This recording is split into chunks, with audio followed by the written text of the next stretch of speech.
So the Switch 2 is soon upon us, and rumours and leaks have been flooding in from all sorts of places. One of the most notable and common rumours is the addition of RTX features like ray tracing and DLSS.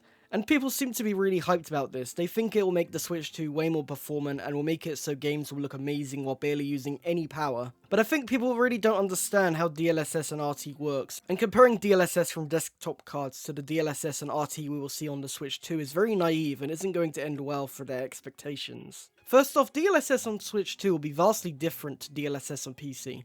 In fact, DLSS on PC on its own is very different depending on which graphics card you use. DLSS is made possible using tensor cores, and each GPU has a different amount. The larger GPUs have more tensor cores, meaning DLSS is faster on that GPU. For comparison, a 2060 Super takes around 2 milliseconds in frame time performance to upscale 1080p to 4K.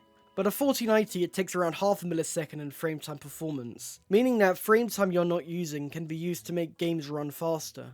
For desktop GPUs, this doesn't really affect much considering the fact that a 4090 is already way more powerful than a 2060, to the point where DLSS frame time is negligible. But for the Switch 2, this might not be the case. The best Tegra Orin chip, the one heavily rumoured to be powering the next-gen Switch, has around 64 tensor cores, 100 tops. But this is for the chip running at max power at around 50 watts, which is something the Switch 2 will be unable to achieve due to its mobile form factor. A more realistic estimation would be around half that, meaning the Switch 2 will probably be around 50 tops, and that's being generous considering the original Switch ran out under 15 watts, which is a lot less than 50.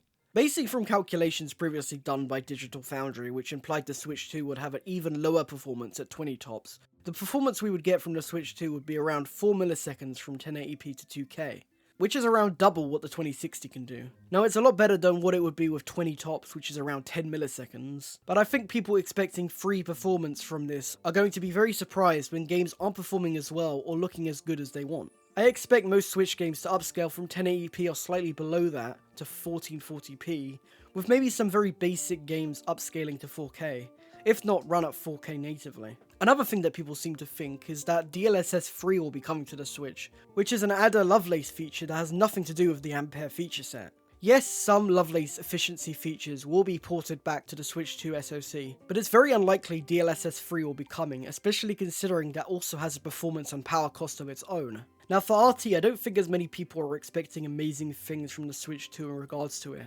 But I want to go over it anyway, seeing as it's part of the whole RTX moniker, and people are confused about what RT effects we're actually going to get. Like with DLSS 3, we're very unlikely to get DLSS 3.5 ray reconstruction, as that is an adder feature, so will not be appearing on the Switch 2. As for the actual performance of RT on the Switch 2, there really isn't too much info on how many RT cores are featured on the Orin chips, but a lot of people seem to think that the RT will be better than what's on the PS5 solely on the fact that Nvidia RT is better than AMD. Which is ridiculous when you consider the fact that AMD GPUs are able to beat Nvidia GPUs in many RT games, just not in the same price lineup.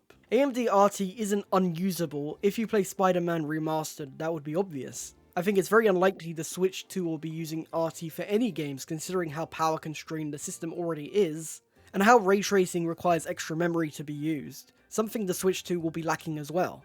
As much as I would love to see Mario Kart 9 with RT reflections, I think at most we will just see some very basic concepts of what RT could do in a Nintendo game. So I hope people have a better understanding of what DLSS is now, and don't expect DLSS to be making 240p games run at 4K. As much as it would be nice to have DLSS do everything and get infinite FPS, it just doesn't work like that. The more you use DLSS, the more performance it uses up, and not to mention, it makes the game look worse despite what game companies seem to think. And honestly, I'd much rather a game run with a slightly lower frame rate, but have a way more stable, less artifacted image.